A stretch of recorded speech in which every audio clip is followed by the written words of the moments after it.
This episode is sponsored by Plod. It's the AI wearable gadget that takes notes of your meetings and calls. With Plod, you don't have to write notes and make summaries anymore. Do you want to run your meetings more efficiently and productively? Meet Plod Note. It's the credit card-sized AI gadget you attach to the back of your phone. Whether you have a business call or an in-person meeting, it can be your ultimate business assistant. Plod Note records what you say and automatically creates transcripts, summaries, and visual mind maps for every conversation. More than 700,000 people around the world trust Plod Note every day to save time and work smarter. Take your meeting to the next level. Type PLAUD into Google and get a 10% off discount with my code DREAMJOB. That's PLAUD. Again, the website is PLAUD. You'll be glad you did.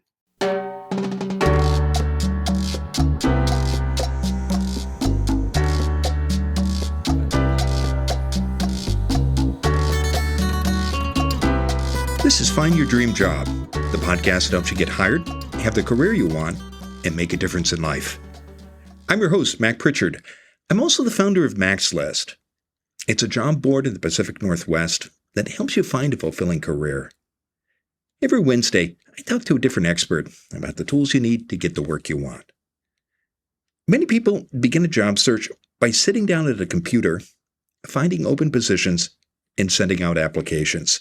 Our guest today says the most successful candidates do something different when they start to look for work. Aoife O'Brien is here to talk about the first step to finding a job that makes you happy. She's the founder of Happier at Work. Aoife's company cultivates human-centered workplace cultures that promote well-being and impact and support employee growth and retention. She joins us from Tenerife, Spain.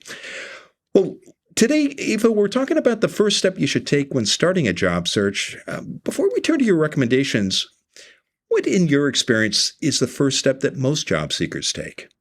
I think, like you said, I think maybe you're not feeling too happy at work where you are right now, and you go on LinkedIn or you go on a job board like yours and you look for what is out there currently, what's similar to what it is that I'm doing now. And I think oftentimes we limit ourselves by thinking that we have to do something similar to what we're doing at the moment. And why is that not a good approach, starting with what you're doing now and going online and looking at job boards? I think it's really depends on how much you know yourself. So I have this framework that I use when it comes to managing your career.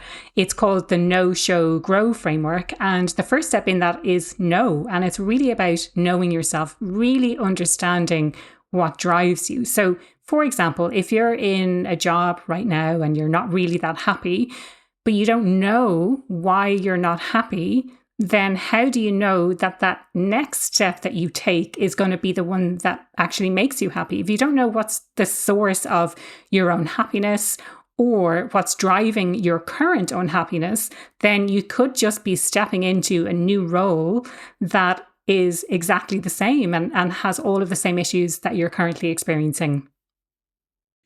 And what do you say to people who think, well, that sounds great, Aoife, but I need a job now and I just need to get out of here? That's a really great question. And that was me.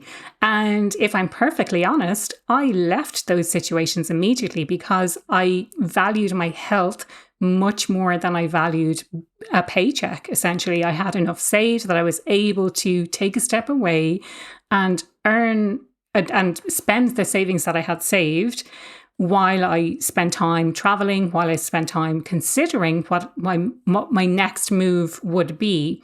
I think on the other side, I get that there's a lot of people who are not in that privileged position to be able to take time out.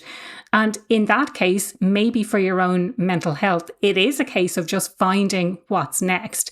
Finding, it could even be taking a step down, but find something where you have that mental space to be able to then reflect on what is that next best move for me after I get out of this current situation. And I want to talk about that work that you recommend people do. Before we get there, What in your experience happens to people who don't do this work, who just keep applying for jobs that they're already doing or look for exits and because they're unhappy, but whatever situation they might be in, they don't do the work and just keep applying for the next gig? I think there's a few ways to look at it. And it's not to say that if you keep applying for the same thing, that's a bad thing. Once you understand yourself, what are your drivers? What are your values? What are you really good at? But at the same time, if you keep repeating that same kind of process, you may end up never reaching that full potential that you have, never feeling truly fulfilled at work. And I'm a firm believer that we can all feel fulfilled. We can all feel happy in the work that we do. I think there's this kind of, I was going to say myth, maybe it's not a myth, but there's this general perception that work is work and it's supposed to suck and it's supposed to be hard. I'm of the total opposite perception of that. For me, work can be something that is really fulfilling when you know what it is that really lights you up and you're able to take that next step. And maybe the next step is not applying for a new job. Maybe it's an additional qualification that you need to do. Maybe it's a sideways step rather than a promotion. Just opening our minds a little bit more as to what that could be, I think is really, really important. So fundamentally, it's about fulfilling your potential and feeling really fulfilled through the work that you do. Well, let's talk about how to figure out what lights you up. What's the first step that you recommend listeners take to finding a job that makes you happy? For me, the first step is about knowing yourself. And really knowing yourself is understanding the 3 pillars of the Happier at Work framework. And when I talk about the Happier at Work framework, we have the 3 pillars of, number 1, values, understanding what do I really value in my life? What's really, really important to me? What's more important to me than money? And I'll come back and explain these in a little bit more detail in a second. Number 2 then is your needs or your drivers. They're the things that really get you up in the morning. They're the things that motivate you to do your best work. And then the third aspect of my Happier at Work framework in terms of the pillars to understanding yourself are the strengths. So if we think about values, and a lot of people, myself included, when I worked in corporate, I had no idea what my values were. I knew that as an organization, we had corporate values. I knew because they were in the email signatures, they were pasted on the walls, we saw them in meeting rooms, we talked about them as well. We had values recognition. But as an individual, I didn't know that I also have values that I bring to the table. And the importance of understanding what those values are and aligning our values with the values of the organization cannot be understated. We really need to have an understanding of what our core values are. And Aoife, why is that important? Why does that make a difference when you're looking not only for your next job, but throughout your career? When we understand our values and feel a sense of alignment with the values of the organization, it gives us this sense of belonging at work. So it increases our sense of belonging, like this is who I am, this is where I'm supposed to be, and here I can do my best work. So it's so important to understand that and as well for leaders to make that connection for people and to bring people into an organization where their values are aligned and reiterate how their values align. What happens, Aoife, if you don't understand your values and make that connection when you're applying for your next position or as you go through your career? I think so. To share a personal example, so as I mentioned, I didn't know that I had values. I didn't know that I had my own personal values. It wasn't until I left my corporate life, I went on and I did a coaching qualification and a master's, and this concept of values kept coming up again and again. If you find yourself applying for roles and you're not really clear on what it is that you stand for or what your values are, you might find that you enter into the same type of situations that you find yourself in currently, which is driving you to want to leave. So you may get into this cycle of, I'm here, I don't really feel fulfilled, and I think it's time to look for a new job again. But maybe you don't have the words to explain or understand what's really happening at its core.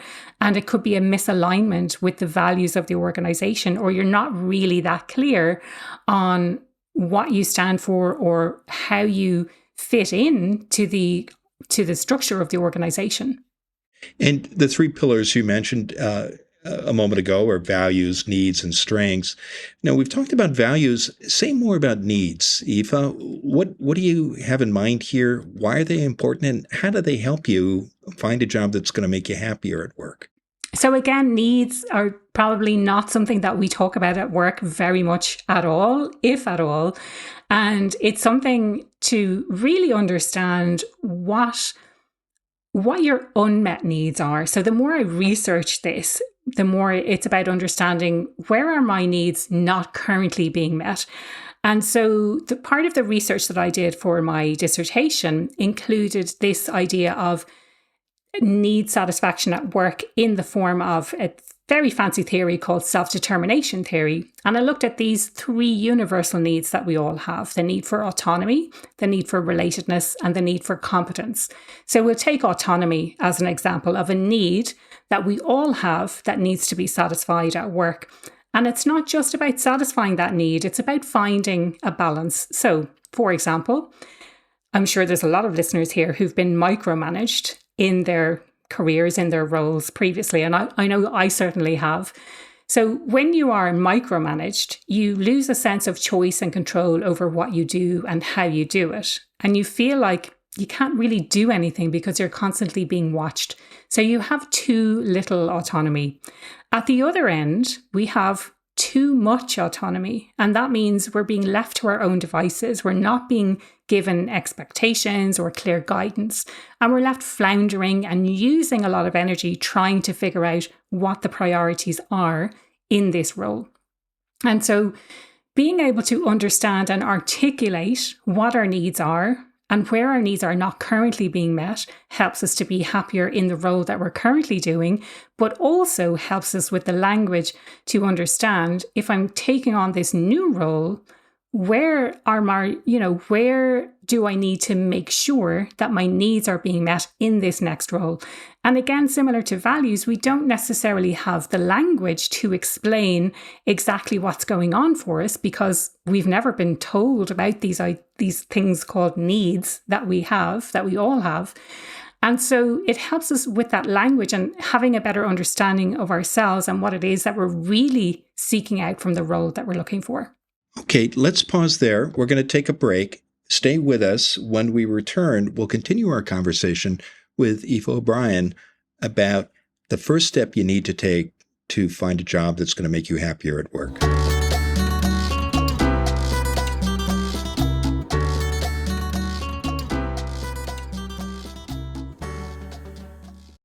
Losing a job is tough. In addition to the lost income, you may experience sadness, anger, and anxiety. And these feelings can lead to depression. But you don't have to manage these challenges by yourself. Working with a therapist helped me after I was laid off unexpectedly in my 30s. But finding a therapist, especially one who will take your insurance, isn't always easy. Rula can help. Thousands of people use Rula to get affordable, high-quality therapy that's actually covered by insurance. And with Rula, you can find the right therapist for you. That's because Rula partners with a network of more than 15,000 therapists and psychiatrists nationwide. Find out for yourself. Visit Rula.com/dreamjob to get started. After you sign up, you'll be asked how you heard about Rula. Please support our show and let Rula know we sent you. That's RULA.com/dreamjob. You deserve mental health care that works with you, not against your budget. Setting goals matters. Without career goals, your job search will be harder and longer than it has to be. Goals matter in our personal lives too. And if one of your goals is to learn a new language, Babbel can help. Babbel offers more than a dozen languages that you can start learning today. With more than 16 million subscriptions sold, Babbel's award-winning language courses are backed by a 20-day money-back guarantee. And Babbel tailors its material to your proficiency, interest, and availability. I use Babbel every day to keep and improve the Spanish I've learned throughout my life. Find out how Babbel can help you. I want you to learn another language, so I'm teaming up with Babbel to gift you 55% off subscriptions, but only for our listeners at babbel.com/dreamjob. Get up to 55% off at babbel.com/dreamjob, spelled babbel.com/dreamjob. babbel.com/dreamjob. Rules and restrictions may apply.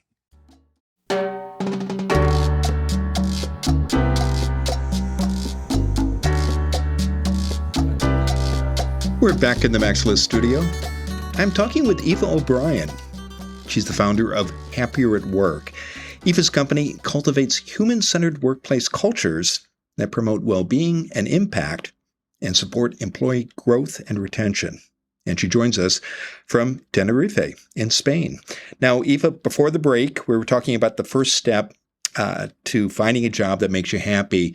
And we talked about what many applicants do, sit down and send out applications, and you were stressing the importance of knowing yourself, and you particularly focused on three areas, values, needs, and strengths. And we talked about the difference knowing your values and your needs can make, not only when you apply for your next job, but throughout your career. But let's talk about strengths, and then I know there are two other points that you want to make that you recommend people consider. So why does understanding your strengths help you find a job that's going to make you happy? Yeah, absolutely. Thanks, Mac. And can I just reiterate that strengths are something that make you feel strong. So if you think about what your strengths are, it's usually something that comes quite easily and naturally to you. And because it comes easily and naturally, we don't necessarily know what our strengths are. So knowing what our strengths are enables us to take on roles that really maximize the strengths. It means that work feels easier, it feels less stressful, and we feel a greater sense of fulfillment when we can do things that we're really good at. And how to know your strengths, there's lots of online tools that you can take. Some are free, some are paid, but you can also think about, well, when I was at school, what was I really good at? What did I enjoy? And what do other people ask me about? What do they come to me specifically to ask me for help for? So the first set of principles are know yourself. And now there's a second set that you recommend people follow in order to find a job that's going to make you happy at work. And that is to demonstrate who you are. What do you have in mind here, Aoife, when you talk about demonstrating who you are? Yeah, it's really, so I call it my no show grow framework. So the show part is really about showing people what you can do. So it's one thing to know what it is that you're capable of, but it's another thing completely to be able to demonstrate or to show other people what you are actually capable of. So this is important in a job seeking area because you need to get these things across. You need to be able to talk confidently about your strengths, about how your strengths have helped you in your career to date, how you've been able to use them to achieve specific goals in previous roles that you've worked in. So it's really important. And again, to reiterate the fact that it's not a braggy, it's not boasting, it's making connections between what you're really good at, what you've brought to previous roles, and with the idea that this is what I can bring to this role that I'm looking for right now. How do you do that, Aoife? And how is that going to help you find a job that makes you happier? I think it's really about finding that connection between how you've utilized your strengths in the roles that you've had up to now. So, for example, I'm a big spreadsheet person. I love using spreadsheets. I love doing analytics and calculations. So I can take an example of a previous role that I worked in and say, well, I used my analytics skills to be able to quantify some specific outcomes for a client for them that they weren't aware of previously. So this is taken from my previous market research expertise. And so if I'm looking for a role, I can say, well, I was able to use my analytical skills to save the client X amount of money. So that's not me boasting and saying, it's saying, making that link very specifically for the person in front of you of how the skills and the strengths that I have translate into real business results. And how that makes you happier is by being able to use your strengths at work. We feel a greater sense of fulfillment. We feel strong. Like I said, when you get to use your strengths at work, it makes you feel powerful. It reduces the amount of stress that you have. It makes you feel more fulfilled with the work that you're doing because you get to do things that come easy and naturally to you and that you really enjoy doing. So the first part of the framework is know who you are, rather. And the second is show who you are. The third part I want to draw you out on that you talk about is setting goals that help you grow. Say more about this, Aoife. Yeah, the grow part of the framework has a few different elements to it. So part of that is growing your network. So making sure that you're connecting with people, that you're reaching out and building the network that you already have so that you can utilize and leverage that network to grow your career. But it's also about setting those stretch goals. So where do you see yourself and what steps do you need to take to be able to realize those goals that you have?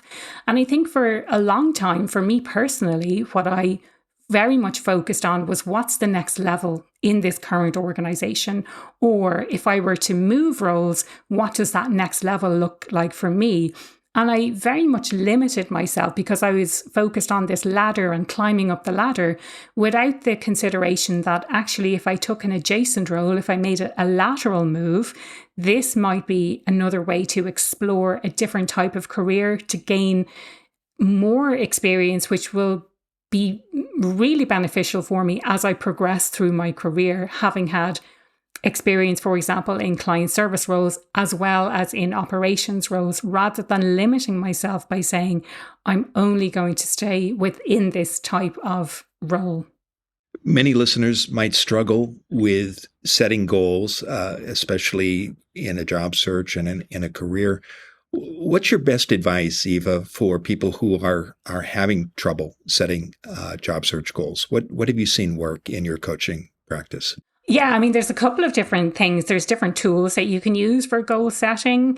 I think, I've become a big fan of ChatGPT for bouncing ideas around. You can look at, well, what kind of goals do other people have? So is it about the quality versus the quantity, for example, of resumes or number of roles that you're submitting a resume for, that you're applying for? So really getting a handle on that. And for me, it really is about the quality. I know, if I think back to my early career, it was about the quantity. And, someone commented that I'm submitting so many resumes to so many different places. But actually, if I had thought to focus on the quality of knowing what it is that I really want, it would have saved me a lot of time. It would have saved me a lot of heartache and rejection as well. So I think setting goals around quality is really, really important. Terrific. Well, I've enjoyed our conversation, Aoife. Now tell us what's next for you. So, Mac, I'm actually currently writing a book, which is it's focused on leaders. The working title is Thriving Talent, and it's focusing on using my Happier at Work framework. So I talked about the 3 pillars, but we also have an underpinning of psychological safety and a capstone of leadership. So how can leaders really use this framework to drive a positive working environment? Terrific. I know that listeners can learn more about you and your work by visiting your website. That's happieratwork.ie. And you also invite our audience to connect with you on LinkedIn. When you do reach out to Aoife on LinkedIn, please mention you heard her on Find Your Dream Job. Now, Aoife, given all the great advice you've shared today, what's the one thing you want a listener to remember about that first step to finding a job that makes you happy? I think before you think about submitting your resume for a role or thinking about applying for a specific role, really take time to know yourself.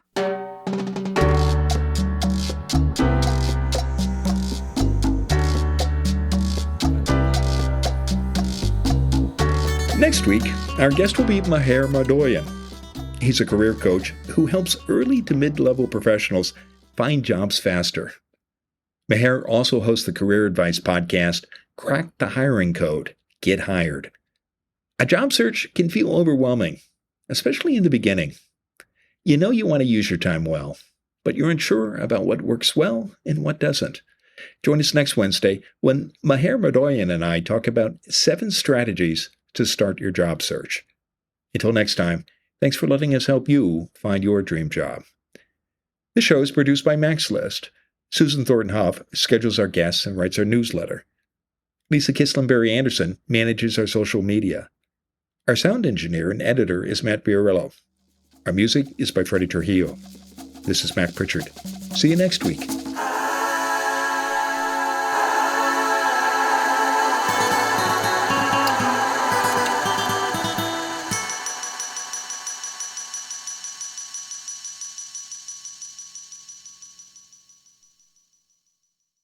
Have you ever been asked this in a job interview? Tell me about a time when you didn't agree with your boss. What would you say? This is what's called a behavioral interview question, and it's a common tactic. Employers use this kind of question to explore your fit for a job based on your past experience. It can be an easy question to answer if you have the right strategy. I show you how to answer these gotcha questions in our free Max List guide, 100 Behavioral Interview Questions You Need to Know. To get your copy, visit maxlist.org/questions. You'll also learn 4 simple steps for answering any behavioral interview question. Again, that's maxlist.org/questions. You can count on getting these questions in your next interview. Why not get the answers before you walk into the interview room? Go to maxlist.org/questions.